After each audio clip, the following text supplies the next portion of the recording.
What if I told you the most underestimated metal in the global financial system just crossed a line it was never meant to cross, not quietly, not gradually, but decisively? Silver at $59 is not a headline, it's a signal. A signal that the old models, the linear forecasts, the comfortable assumptions about value are breaking down in real time. For decades, silver was boxed in, treated as a sidekick to gold, a hedge, a footnote, a trade, never the main story. Analysts built ceilings for it, investors built narratives around why it couldn't happen, and markets believed those narratives because they were anchored in the past, but innovation doesn't respect historical ranges. And scarcity doesn't care about consensus. This move didn't come from speculation alone. It came from fundamentals colliding with reality. Silver sits at the intersection of two unstoppable forces: monetary trust erosion and exponential technological demand. On one side, global debt levels are redefining what sound money even means. On the other, silver is becoming non-negotiable for the technologies shaping the next decade: solar energy, electrification, data centers, artificial intelligence, advanced electronics. This isn't cyclical demand, this is structural. Every solar panel needs silver, every electric vehicle needs silver, every high-performance circuit relies on silver's unmatched conductivity. And unlike software, you can't scale silver production with code. Mining is slow, capital intensive, and constrained.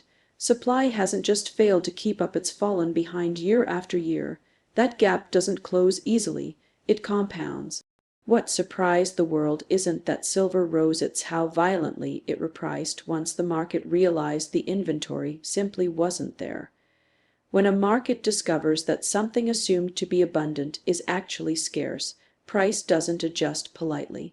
It leaps, and that's what $59 represents, a repricing of reality. The most fascinating part: this happened while attention was elsewhere. While headlines chased short-term narratives, silver quietly absorbed pressure from every direction.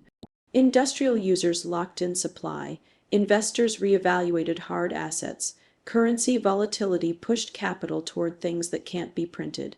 And suddenly, the market woke up to a truth it had ignored for years.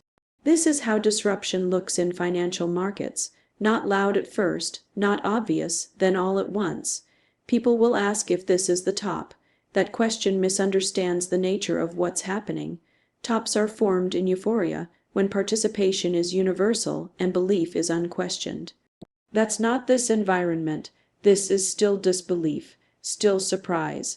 Still analysts scrambling to update models that never accounted for a world where silver is strategically critical.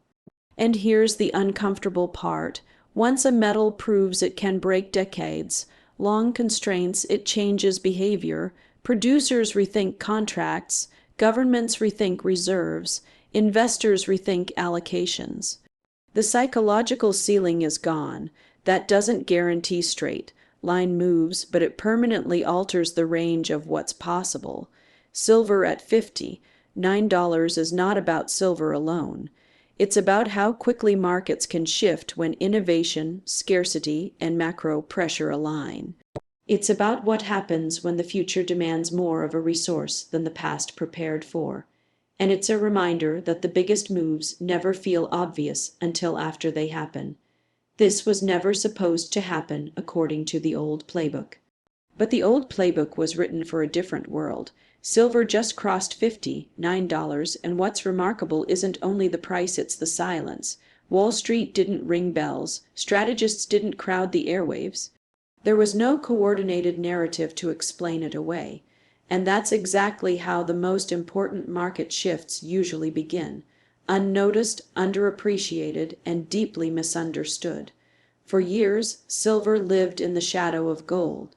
It was treated as a tactical trade, a volatility play, a metal you owned briefly and exited quickly. Models capped its upside, forecasts recycled the same assumptions, and institutions grew comfortable believing silver had a ceiling.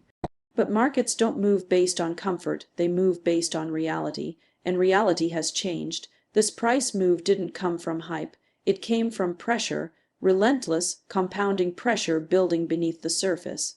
Silver is no longer just a monetary metal. It's becoming a strategic input for the global economy's next phase. Electrification, renewable energy, automation, artificial intelligence, DAI. To infrastructure, all of these trends rely on one physical truth. Silver's conductivity cannot be replaced at scale. You can innovate around software bottlenecks. You cannot code your way around atomic properties.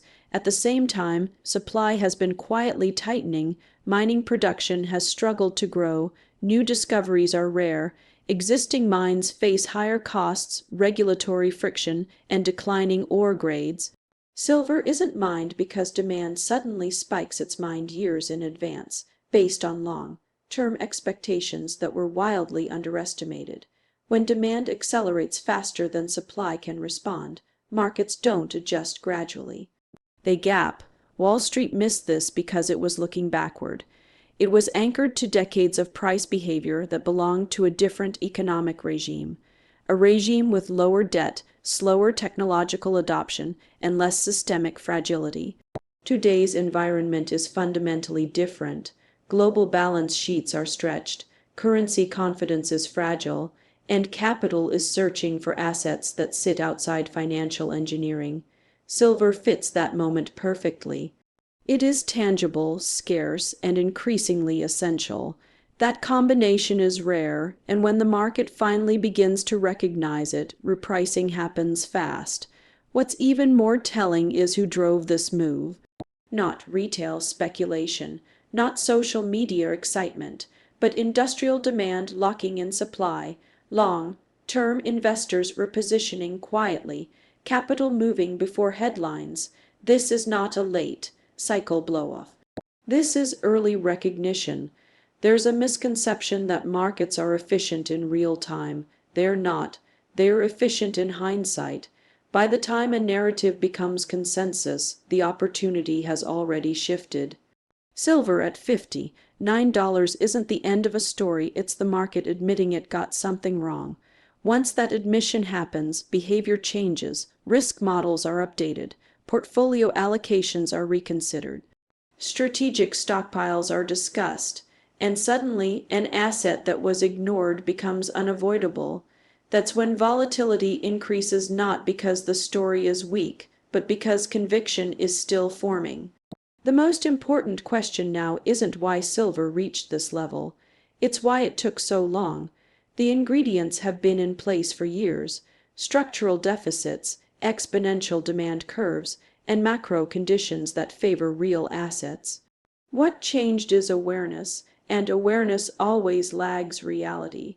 Wall Street didn't miss this because it's incompetent. It missed it because disruption rarely looks disruptive until after it's underway. Silver didn't send a press release. It simply responded to forces bigger than forecasts. And as those forces continue to build, the real surprise may not be that silver hit 59, but that so many people still think that's the story. No one saw $59 silver coming, and that blind spot tells us far more than the price itself. Markets are very good at extrapolating the past and very bad at recognizing inflection points. This move wasn't priced in because it didn't fit the old framework. Silver was supposed to be slow, cyclical, range-bound. Instead, it behaved like an asset sitting at the center of multiple exponential forces converging at once. For years, silver was misunderstood because it was miscategorized. It wasn't treated as strategic. It wasn't treated as essential. It was treated as optional. That assumption is now collapsing. Silver is not just a precious metal tied to sentiment or inflation hedging.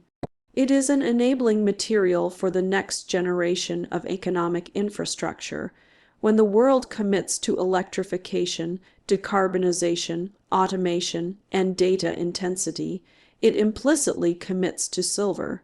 This is where linear thinking breaks. Demand for silver is no longer driven primarily by jewelry or coins. It's driven by systems. Solar panels don't scale gradually. They scale exponentially once adoption crosses cost thresholds. Electric vehicles don't add incremental ounces, they embed silver into millions of units at once. Data centers, AI hardware, advanced electronics all depend on silver's unmatched conductivity and reliability.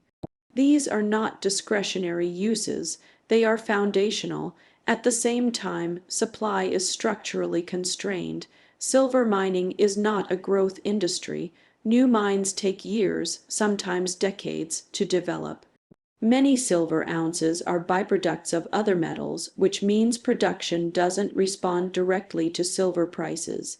Even when prices rise, supply doesn't surge. That disconnect is critical. It means demand shocks don't get smoothed out, they get amplified through price. So when silver moved to $59, it wasn't a surprise because of speculation. It was a surprise because the market finally acknowledged a mismatch that had been building quietly for years. Inventories tightened, industrial buyers secured long-term contracts. Investors began to reassess what scarcity actually means in a world built on physical inputs. This changes everything because it resets expectations. Once an asset breaks through levels that were considered impossible, the psychological framework shifts. Risk models change, portfolio construction changes, strategic behavior changes. Silver is no longer something you ignore until inflation spikes. It becomes something you study because it sits at the crossroads of innovation and constraint. What makes this moment so powerful is that belief still hasn't caught up. There is no universal consensus. There is no euphoric participation. There is confusion, skepticism, debate. That's exactly what early-stage repricing looks like. The biggest moves don't happen when everyone agrees. They happen when reality forces a reassessment faster than narratives can adapt. This also exposes a deeper truth about markets today. Traditional valuation models struggle when assets are tied to exponential adoption curves. They assume mean reversion, they assume substitution, but some materials are not easily replaced, and some demand curves don't flatten, they accelerate. Silver is revealing that mismatch in real time. $59 is not a finish line. It's a signal that the market is waking up to how the future is actually being built, and when markets wake up late, they tend to move fast. What was invisible suddenly becomes unavoidable. What was dismissed becomes debated, and what was ignored becomes essential. That's why no one saw it coming, and why its implications reach far beyond a single price print. $59 silver is now confirmed, and the most important part of that statement isn't the number, it's the confirmation. Markets are full of false starts, short squeezes, and temporary spikes. This wasn't one of them. This was an awakening. An asset long dismissed, undermodeled, and underowned just forced its way back into relevance, and it did so without asking for permission. Silver has spent years being ignored because it didn't fit neatly into institutional narratives. It wasn't flashy enough for momentum chasers, and it wasn't static enough for traditional hedging frameworks. It sat in between misunderstood, underappreciated, and mispriced. But markets don't reward attention, they reward necessity. And silver has quietly become necessary. This confirmation didn't come from enthusiasm, it came from inevitability. Industrial demand didn't ask whether silver was cheap or expensive, it asked whether it was available. Energy transitions, electrification, automation, and data infrastructure don't negotiate with supply constraints. They consume what works, and silver works better than anything else when conductivity, efficiency, and reliability matter at scale. The old belief was that higher prices would quickly bring new supply online. That belief is now being challenged. Silver mining is slow, capital intensive, and increasingly constrained by geology, regulation, and cost inflation. Much of global silver production is tied to other metals, meaning output doesn't rise simply because silver prices do. This creates a lag that markets consistently underestimate. When demand accelerates faster than supply can respond, price becomes the release valve. What's striking about this moment is how few people were positioned for it. The asset was ignored because it didn't move until it did. That's often how structural shifts begin. The absence of attention allows imbalances to grow larger than expected. When the adjustment finally arrives, it feels sudden, even though it was years in the making. Silver waking up also exposes a broader flaw in how markets evaluate value today. Too much focus is placed on financial abstraction and not enough on physical constraint. Digital systems scale fast, but they still rely on atoms. Chips, panels, batteries, networks, all of them require real materials. When those materials are scarce, strategically important, and difficult to replace, their value behaves differently than traditional commodities. This move confirms that silver is no longer just a tactical trade. It's becoming a strategic asset, not because it's trendy, but because it sits at the intersection of innovation and limitation.